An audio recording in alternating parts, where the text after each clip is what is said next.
Okie dokie. So, this is my swarm trap or bait hive, or if I need to, I can use it as a nuke. My other ones are nuke sizes. I have one down here, as you can see. If I can get it stabilized, there we go. See it there? And I have another one out in that field on the other side of the garage there. That's just an old garage. But anyway, there's hives down there that people from Sacramento bring down. They're good guys, and they take care of their bees real well. And I have another one sitting right here. Now, I'm going to walk over here real quick before I get into this one and show you. This is just a normal nuke-size box. And I have an entrance on the front, same as I do this one, that I'll be showing you in a minute, and one on the back. And I have the little spinny wheels, so I can do whatever I need to do with it. But the thing I wanted to show you on this one is that right there. The top cleat is mounted to the back, and it just makes it so much easier. You just set it up on there. Don't have to worry about putting a hole in or drilling or screw in or none of that. And then I just use some baling wire to wire it up for right now, and it sits pretty well. Now, this is an old 4x4, true 4x4, and it came off of the old house, and it's just sitting there, and I wired it up to the T-post here, and that's how I did the other one that was down there. And the other swarm trap I have down there is just sitting on two 2x4s on top of a cement pipe that's turned up on its end.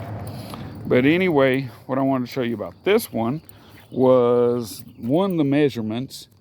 So, and I don't know how well it's going to work or not, but anyway, the side panel is approximately 9 3/4 inch, and it's 16 inches tall for the side panel.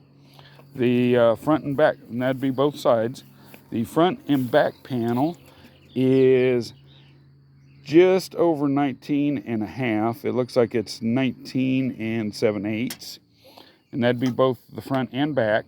And I had to cut it down a little bit so the frames would fit in right. And if you look, there's 5 frames, but there's this big gap right here. Well, that's okay.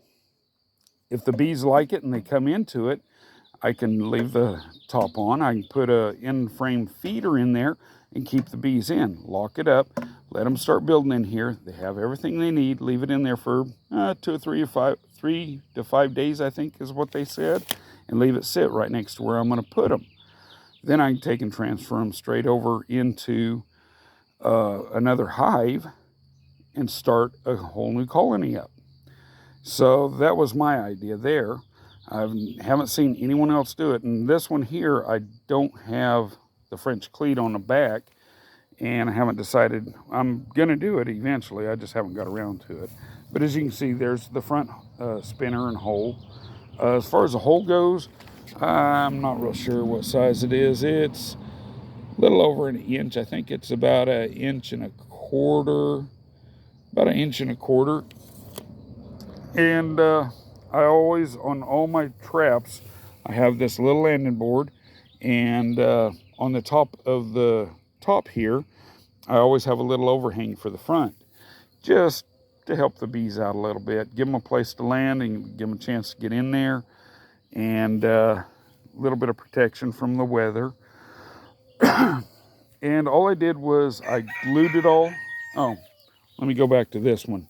Okay, for the frame rest, instead of doing like everyone else, because I do have a table saw with dado stacks, I ended up creating this rabbit here. And as you can see, the bees like it. They come over here, they get in it and try and get the wax off and all that. And I did use some lemongrass oil and took a blowtorch and just drew up wax everywhere in here. And I do have the hole up there. One, it makes it easy to carry it.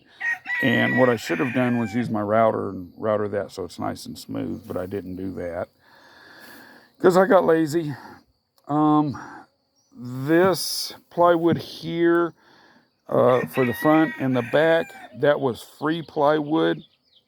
I went to Lowe's and they had a piece sitting there, and they just said, yeah, take it. It was a cutoff that someone already paid for and they didn't want. They were going to throw it away, so I took it. The side pieces, that was a different story. They had a full sheet, but it had damage on it. And it was at the time it cost $90, but they sold it to me for $30 for the whole sheet. And I made a bunch of side deals up, and that's what I used for the other nucs nuke / swarm traps. So whenever I was going to make this one, I wanted to make it deeper. So I took these ends and just flipped them over, and they worked out perfectly. And I think this will work out really good because now I can put an in-frame feeder in here. There's tons of room down at the bottom. What was it I said they were? They were 16 tall, I believe. Yay. Yeah, they're 16 inches tall. So there is 9 inches. So there is at least 8 inches of room down below, which is probably too big, but I really don't think you can go too big. Not at this point, not for a swarm trap. I don't have any comb because I'm just starting out in this whole bee venture, but I think this might be a pretty good idea, and we'll just have to wait and see. We don't get a lot of swarms here. If we get swarms, they're from other beekeepers. And to be perfectly honest with you, I don't want to put these bees anywhere close, the bees that I get here, anywhere close to the bees I already got. I know they don't have a hive beetle infestation, and I'm not seeing any signs of varroa mites on them, and I don't want to be bringing that in from other hives. So this way I can leave them locked up, check them out, make sure they don't. If they need treated, treat them before I put them into the hive next to my other hives. And also if they have any kind of diseases or anything like that, I can keep them separated for a while, kind of like quarantine, and just check on them and make sure everything's good. But as you can see, I finished this up yesterday. I used a $5 Harbor Freight staple gun and lots of glue. And I also used a $10 Harbor Freight spray gun and sprayed on polyurethane over the top of it. I tried to keep most of it out from the inside, but I did want to hit these rails good with the polyurethane because I know you get moisture, and this is plywood, and plywood tends to separate. So I hit all the open edges as best I could. As you can see, I didn't sand it or nothing like that. I just shot it. It's just a bee box. It's going to be out in the weather. It's not furniture. And I'm no carpenter, so my sizes are not all that perfect. Now, a lot of people will say, well, you messed up on the lid. Well, I wanted this type of a lid for the simple fact that I want to be able to put it down, and I do have some other deals inside that I can drill a hole here on the side and put a threaded nut inside, one of those screw-in type nuts, and then just take a quarter 20 bolt and stick in there. And that will lock it down. Now, when the bees propolize it closed and all that, am I going to have a problem with it? Probably not, because if you look, that I believe is 3/4 inch plywood for the lid, which is a little on the heavy side, but I should be able to grab it and just kind of pull it off. And once I get it up, then if they got the frames all propolized to it, which I don't think they will, because I did leave a pretty good gap here. I left at least a 1/4 inch gap on top here. And the bees will be able to get back and forth through here, around the sides, down in the bottoms, and up, and over the top, I believe, too. So anyway, that's my swarm trap here. You can either push them all the way to the back, or you can leave you a little bit of a gap so they have ventilation in the back. You have one down here and one in the back for ventilation. And the other things were these here. These are just visors for my traps. What's Frederick done? Got the idea from him, but I didn't build them all extravagant. Just glue, staples on the sides, and then the thread in nut here. I don't know if you can see it there, but you can see it on this side here. And just a 1/4 20 bolt to screw it in. However, they do mar up the outsides of the hive. So I took a piece of old carpet and just stuck on there and put it in between as almost like a shim, and it keeps them from doing that. So anyway, this is my latest swarm trap. It will be okay as a nuke, but it's got a lot of room for being a nuke. My other 3 swarm traps that I have, one there, one down there, and then that one there, will work better as nukes. They're 5 frame, they fit perfect. There's just a smidgen of room in there. The bottoms are just like if you took a 10 frame Langstroth and cut it in half, that's what they are. So you can fit 5 frames in and you're good to go. So anyways, that was my video for today. And the top, it's the same as the box, just glue and staples and scrap wood that I had. And as you can see, fits on there perfect. Now, you do want to make sure, you can see there's a little bit of wiggle room right here. That way you can get it on and off. You do want to make sure that if you're going to put a board on the back for your deal so you can hang it up in a tree or something, you got to have enough room that you can fit this board in. And that's why I used the plywood scrap here on the front and the back, because it's thinner and it gives me more than enough room, as you can see right there, I think.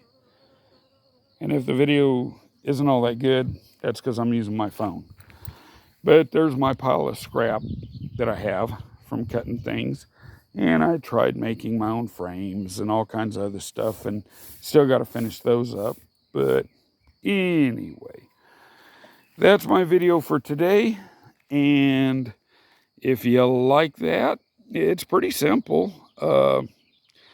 Just measure the sides, measure the length, get you a couple of your frames put in there, make sure they fit before you put it all together. You know, use your clamps, clamp it up like it would be, put your frames in. If they don't work, readjust it. And once you get it all adjusted up right, got her figured out, go ahead and put her together and stick her out. I just took a blowtorch with some wax that I had and dripped it everywhere. And I used some lemongrass oil, just a couple drops on the frames and towards the back of the entrance and along the front. And these bees, they're going into it. Anytime I'm out here working with wood, they're over here interested. Hey, what are you going to build us? So they're kind of nosy. But yeah, give it a shot. And if you like this, subscribe, like, and hit the notification bell. I don't do a whole lot of videos, and they're not all bees. There's chickens and guns and just about anything else I can think of that I have an interest in. And just go ahead and, if you like it, hit the subscription and come on down, hang out with me. We'll see you guys later. Have a good one.